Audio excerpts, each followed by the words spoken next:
నూతన మద్యం పాలసీ అని చెప్పారు అధ్యక్ష. నూతన మద్యం పాలసీ అంటే ఏంటి అధ్యక్ష?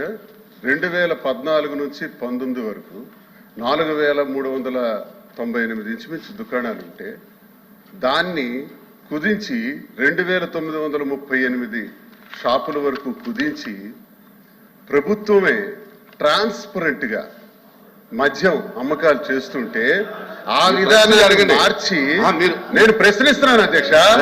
అధ్యక్ష నేను ప్రశ్నిస్తున్నాను వినాలా? ఆ విధానాన్ని మార్చి మళ్ళీ 3338 షాపులు అంటే 467 షాపులు పెంచి ఈరోజు మీరు టెండర్స్ ఇచ్చారు. టెండర్స్ ఇచ్చే విధానంలో భయంకరంగా రౌడీజం జరిగింది అధ్యక్ష, గూండాయిజం జరిగింది. మీరు ఏం చెప్పదలుచుకున్నారు?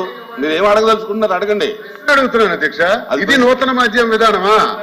ఇదే నూతన మద్యం విధానం అధ్యక్ష? మంత్రి గారు చెప్పిన దాని మీద మీరు సప్లిమెంటరీ అడగండి. దయచేసి మీరు అర్థం చేసుకోవాలి శ్రీనివాస్ గారు. మంత్రి గారు ఇచ్చినటువంటి సమాధానం వినండి. మంత్రి గారు ఎవరైనా సరే, మీరే కాదు ఎవరైనా, మంత్రి గారు ఇచ్చినటువంటి సమాధానం సంతృప్తికరంగా లేకపోతే దాని మీద ఇంకా మీకు ఏమైనా డౌట్స్ ఉంటే అడగండి. మీరు రాశారు, వదిలేయండి లేకపోతే మాకే వాటా ఇవ్వండి అన్నారు అధ్యక్ష. పేపర్లో బయట ఏమి రాసినా ఇక్కడ ఏమి దానికి లైబిలిటీ లేదు. బయట వచ్చినటువంటి ప్రింట్ మీడియా కానీ ఎలక్ట్రానిక్ మీడియా కానీ ఇక ప్రామాణికము కాదు.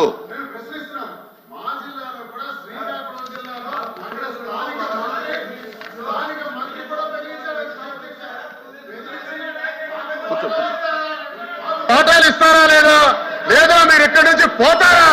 ఇక్కడ వేయటానికి లేదు, మీరు టెండర్స్ వేయటానికి లేదు, నాకు వాటాలు ఇవ్వండి అని. కూర్చోండి.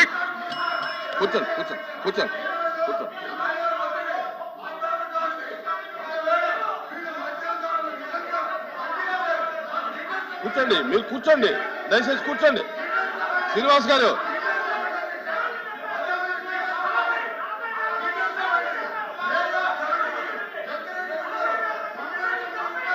ఎందుకు అంత గట్టిగా మాట్లాడుకోవడం దేనికి?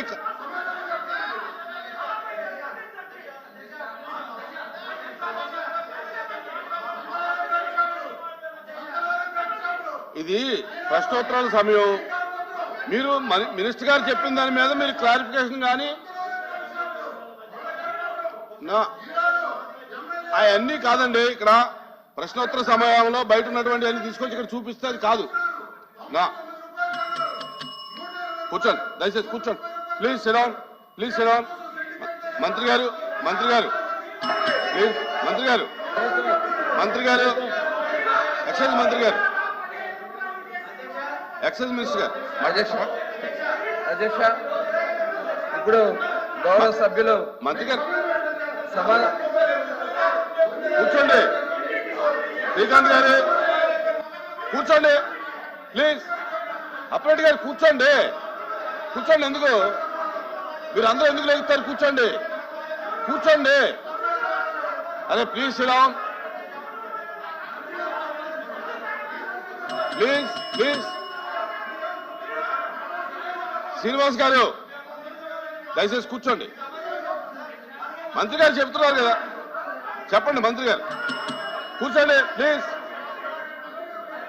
విజయనాథ్ గారు కూర్చోండి. మీరు అడిగి చెప్తున్నారు ఏనండి. శ్రీనివాస్ గారు మీరు అడిగిందని చెప్తున్నారు ఏనండి. అధ్యక్ష, గౌరవ సభ్యులు దువ్వాడ శ్రీనివాస్ గారికి మద్యం పాలసీ మీద ఇవాళ గుర్తొచ్చింది అధ్యక్ష. 2019-24 మధ్యలో అధ్యక్ష ఈ మద్యాన్ని వాళ్ళ సొంత జాగీర్లాగా వాడుకున్నారు అధ్యక్ష. ఎందుకంటే ఇప్పుడు వారు చెప్తా ఉన్నారు, మేము షాపులు తగ్గించాము మళ్ళీ పెంచారని. మేము ఎక్కడ పెంచలేదు అధ్యక్ష, వాళ్ళే పెంచారు. తగ్గించి 2934 తగ్గించి మళ్ళీ 3396 షాపులు పెంచింది వాళ్ళ కాదా అధ్యక్ష? ఇప్పుడు మేము చెప్పి సమాధానం చెప్పాక చెప్పండి అని నేను మాట్లాడతా, అని చెప్తా. ఇప్పుడు 3396 షాపులకి మేము పిలిచాం అధ్యక్ష. యాక్చువల్గా 10% మేము ఎవరైతే కళ్ళు గీత సోదరులు ఉంటారో వాళ్ళకి 10% షాపులు ఇవ్వడం తప్ప అధ్యక్ష? అంటే వాళ్ళ యొక్క అభ్యున్నతి కోసం పాటుపడతాం మా తప్ప అధ్యక్ష. ఇవాళ ఇదే కాదు అధ్యక్ష, మొత్తం టోటల్ వాళ్ళు ఆ రోజున చేసినటువంటి విధానం అధ్యక్ష, రేట్లు విపరీతంగా పెంచేశారు అధ్యక్ష. పెంచేటివే కాకుండా మొత్తం చెప్తాను పెంచే అధ్యక్ష. ఆ రోజున 20 డిస్టరీస్ ఉంటే కామెంట్ దాంట్లో చేయకండి, ఎందుకు 60% వాళ్ళ కైవసం ఏదైనా మాట్లాడాలి, చేసుకున్నారు అధ్యక్ష. మాట్లాడండి. కామెంట్ ఎందుకు? 20 డిస్టరీస్ నేను చెప్తా, మీరు అన్నారు కాబట్టి శ్రీనివాస్ గారు, అలా మధ్యలో ఎంటర్ కావడం కరెక్ట్ కాదు. అలా కాదు, మీరు తగ్గించారు. అది చెప్పలేండి మంత్రి గారిని. తగ్గిందని సమాధానం మంత్రి గారు చెప్పారు. చెప్పిన తర్వాత అడగండి, చెప్పిన తర్వాత మళ్ళీ అడగండి, చెప్పిన తర్వాత అడగండి. ప్లీజ్ కూర్చోండి, ప్లీజ్ ప్లీజ్. ఇప్పుడు ఆ రోజున వాళ్ళే తగ్గించి రేట్లు కూడా 3 రెట్లు పెంచేశారు అధ్యక్ష. విపరీతంగా రేట్లు పెంచేసి దాని ద్వారా ప్రజలు దోచుకోవాలని చూశారు. డిస్టరీస్ కైవసం చేసుకున్నారు.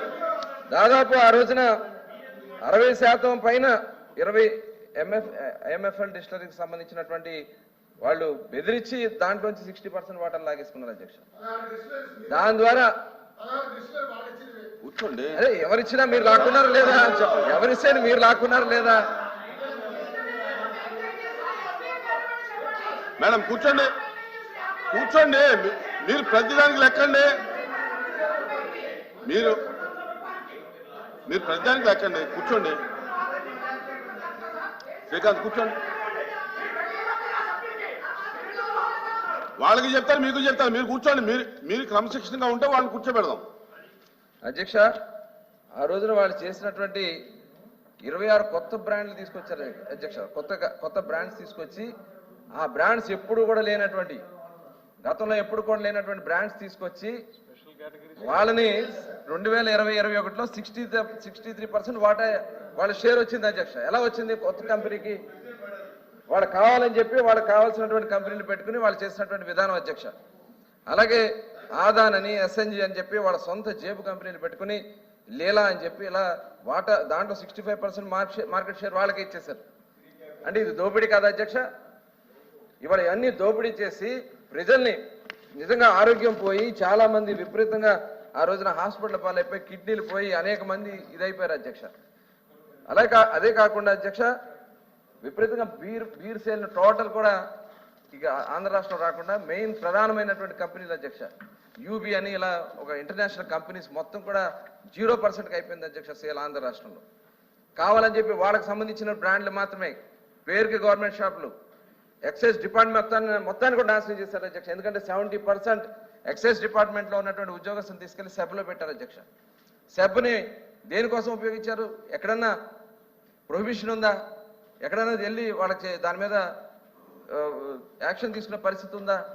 టోటల్ విచ్చలవిడిగా బెల్ట్ షాపులు ఇష్టంగా రాష్ట్రం అంతా పెట్టేసి వాళ్ళ సొంత బ్రాండ్లే అమ్మించి దాంట్లో కూడా టోటల్ మొత్తం కూడా అది తెలుసు అవన్నీ పెట్టించి అధ్యక్ష. మరి ఇదే కాకుండా మేము ఆ రోజున ఆన్లైన్ పేమెంట్స్ లేవు, ఓన్లీ క్యాష్ పేమెంట్స్. 99,413 కోట్ల రూపాయలు